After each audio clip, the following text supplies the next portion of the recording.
রাহুল মীরাকে বাড়ি থেকে বের করে দিয়ে ভালোবাসার জোয়ারে ভাসল রাহুল রাহি। শুধু তোমারই জন্য ধারাবাহিকের আগামী পর্বে দেখা যায় রাহুল মরিয়া হয়ে রাহির কাছে ছুটে যেতে চায়, কিন্তু মীরা কোনোভাবেই রাহুলকে যেতে দেয় না। মীরা বারবার রাহুলকে আটকায়। রাহুল বলে, দেখ মীরা, আমাদের স্বামী স্ত্রীর ভেতর তুই আর ঢুকিস না, তুই সর, আমাকে রাহির কাছে যেতে দেয়। কিন্তু মীরা রাহুলকে কোনোভাবেই রাহির কাছে যেতে দেয় না। এক পর্যায়ে রাহুল ও মীরার হাতাহাতি হয়। ইচ্ছে করে রাহুলকে ধাক্কা দিয়ে ফেলে দেয়। রাহুল ব্যথায় চিৎকার করে রাহিকে ডাকে। রাহি রাহুলের চিৎকার শুনে সব রাগ অভিমান ভুলে ছুটে আসে রাহুলের কাছে। রাহি এসে দেখে রাহুল ফ্লোরে ব্যথায় কাতরাচ্ছে।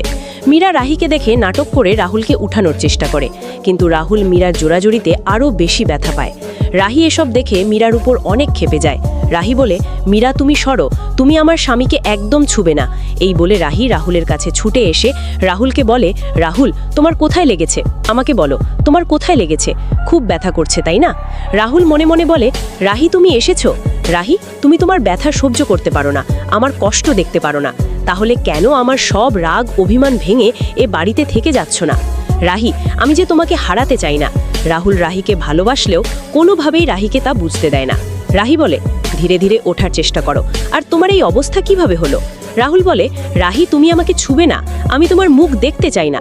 তখন নেমু আর রনি বলে, তাহলে বোধহয় রাহুলের গলা নকল করে চিৎকার করে রাহি বলে ডাকলো। রাহুল বলে, আমি রাহিকে ডাকতে চাইনি, ভুলে ডেকে ফেলেছি। রাহি বলে, আমার হাতটা ধরো রাহুল। রাহুল বলে, আমি তোমাকে ধরতে চাই না, আমি তোমার মুখ দেখতে চাই না। রাহি, আমাকে তুমি একা ছেড়ে দাও।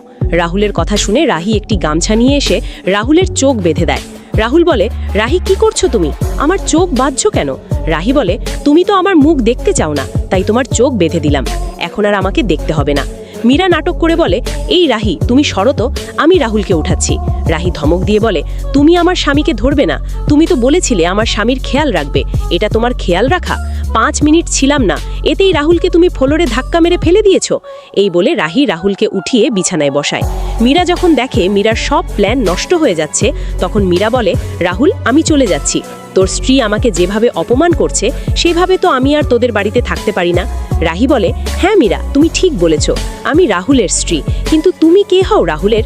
তাই তুমি যদি এ বাড়ি থেকে যেতে চাও তাহলে আমাদের কোনো আপত্তি নেই। মীরা তুমি যেতে পারো, তুমি গেলে অনেক বড় বোঝা থেকে বেঁচে যাব।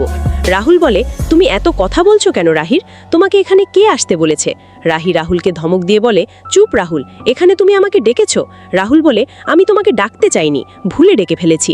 সবাই বুঝে যায় রাহুল যতই রাহিকে বাড়ি থেকে বের হয়ে যেতে বলুক না কেন, কিন্তু রাহুল মন থেকে চায় না রাহি চলে যাক। রাহুল রাহিকে ভালোবাসে।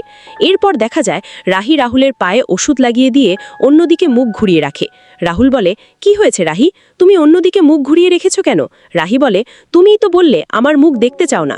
এরপর রাহি মীরাকে বলে, শোনো মীরা, তোমার বন্ধুকে বলো সে যদি আমাকে দেখতে চায় না তাহলে যেন সবসময় চোখে রুমাল বেঁধে রাখে, কারণ আমি তো এই বাড়ি থেকে যাচ্ছি না। যদি এই বাড়ি থেকে কারো বের হতে হয় তাহলে সেটা তুমি। আমার কথা বুঝতে পেরেছো মীরা? এই বলে রাহি ঘর থেকে বের হয়ে যায়। রাজীবাবু রাহিকে বলে, দেখতে রাহিমা, আমার রাহুলটা বাচ্চাদের মতো, ও তোকে ভালোবাসে, কিন্তু কখনোই মুখ খুলে বলবে না। তাই বলে কি তুই আমার রাহুলকে ছেড়ে যাস না রাহিমা? তুই সারা জীবন এভাবেই আমার রাহুলের পাশে পাশে থাকিস।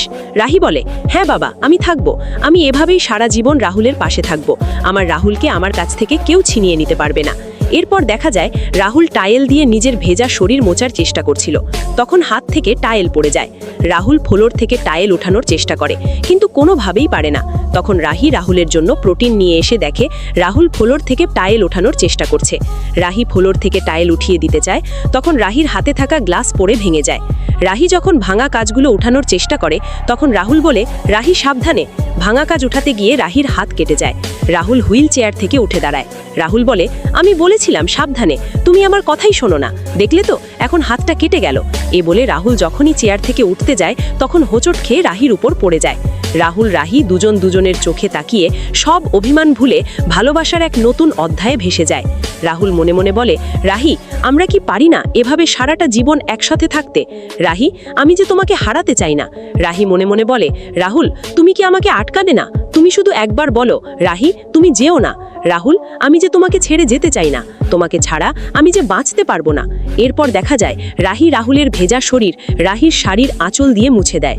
পরের দিন সকাল, রাহুলের জন্য রাহি চা বানাচ্ছে। তখন রাহুলের মা বলে, রাহি, আমি বুঝতে পারছি না তুমি এত অপমান সহ্য করে কেন আছো এই বাড়িতে। তোমার কি একটুও লজ্জা শরম নেই? আমি হলে তো অনেক আগেই বাড়ি ছেড়ে চলে যেতাম। তো বন্ধুরা, আজকের পর্ব এখানেই শেষ। তোমাদের কি মনে হয়, রাহুল রাহি কি পারবে দুজনকে দুজনের মনে লুকিয়ে থাকা কথা বলতে, নাকি দুজনকে বোঝার আগে রাহুল রাহির সম্পর্ক শেষ করে দিবে মীরা? এই সকল কিছু সবার আগে জানতে হলে আমাদের চ্যানেলটি সাবস্ক্রাইব করে পাশে থাকুন, কারণ সামনে আসছে আরও বড় ধরনের ধামাকা এপিসোড।